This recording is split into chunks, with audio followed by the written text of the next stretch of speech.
more and more jobs are available, but who will do the work? According to the most recent data from the Labor Department, their October numbers show, get this, there's about 1.5 jobs for every worker available. That's great if you're looking for a job, but it's prompting concerns about a continuing economic recovery.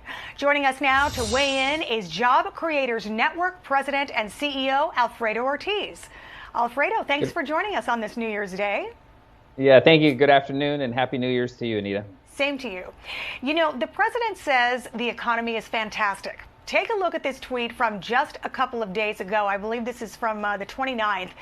He says, we're ending 2021 with what one analyst described as the strongest first-year economic track record of any president in the last 50 years. Let's keep the progress going.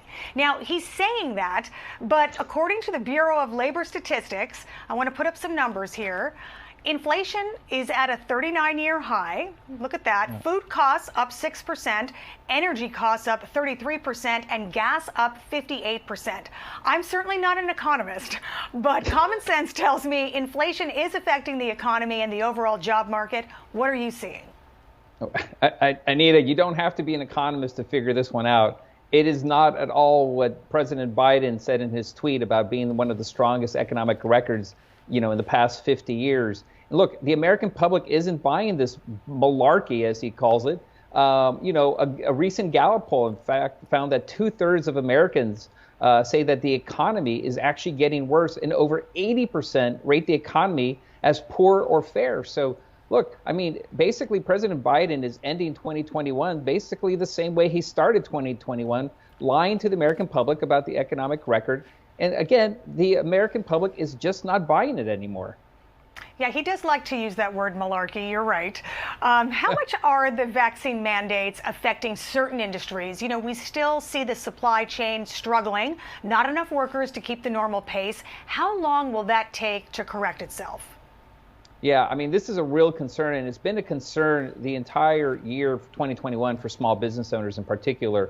And remember, Anita, 2/3 of new job growth is in the hands of small businesses. And so when these small business owners start getting worried about the economic future, not only of the economy, but of their own businesses, they're going to start pulling back. And to your point, President Biden has claimed that he has created these 6 million plus jobs. He didn't create these. These are just jobs that basically were put on hold because of COVID, and people are coming back to work. We are still 4 million jobs below the pre-pandemic levels. So there's no cheering here that should be coming from the White House. We have a lot of work to do. And frankly, the policies that he's putting in place, which is driving inflation through the roof, we're almost at 7% on a consumer price index, which basically is what consumers pay for their goods and services, record levels. And the producer price index, which is what producers pay for their inputs, is almost at 10%. And remember, that's a precursor to the consumer price index. So next month, I am really concerned. We're going to be looking at numbers that are probably 7 to 8% on the consumer price index. Oh, my goodness.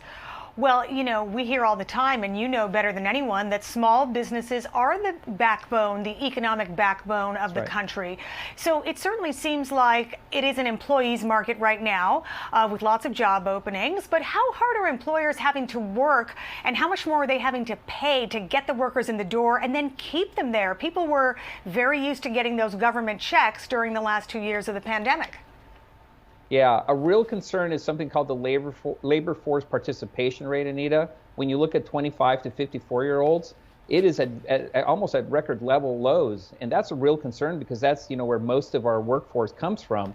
And so people are just not coming back to the workforce. And a lot of it really was driven by basically a cultural shift, driven by, the Democrats and the Biden plans, and basically overstimulating the economy. And frankly, people, again, just don't want to go back to work.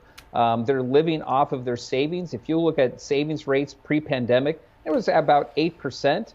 Right now, they're about 20, in the high 20s to low 30s. People basically saved up so they didn't have to work. And employers are really finding a hard time. Again, small business owners in particular, especially in the hospitality industry, are finding it almost impossible to get workers back. And in many cases, this is impacting the amount of hours they can open, the number of stores they can open, and it's really hurting the industry overall. Yeah, hospitality for certain. You can really feel that when you go to restaurants and hotels. What would be one thing the Biden administration could do in the new year to help employers and businesses across the country? Well, one of the things is we really need to encourage people to get back to work. We got to make it not basically economically, viable for people to basically just stay at home and work. We got to make sure that the policies that are put in place really come back and are really focused on driving inflation down, which is a major issue for our small business owners. We got to make sure that things like the Build Back Better Act don't pass, because in there, you talk about raising taxes, increasing regulations, and that's the last thing that our employers across the country, especially small business owners, need. And so what we need to do is make sure that things like that Build Better Act do not pass, and we got to make sure that we stand up and that small business owners in particular stand up, because they know what's working, what's not working. Alfredo Ortiz, we have to leave it there, but thank you so much for your insights today, and Happy New Year to you. Thank you, you too.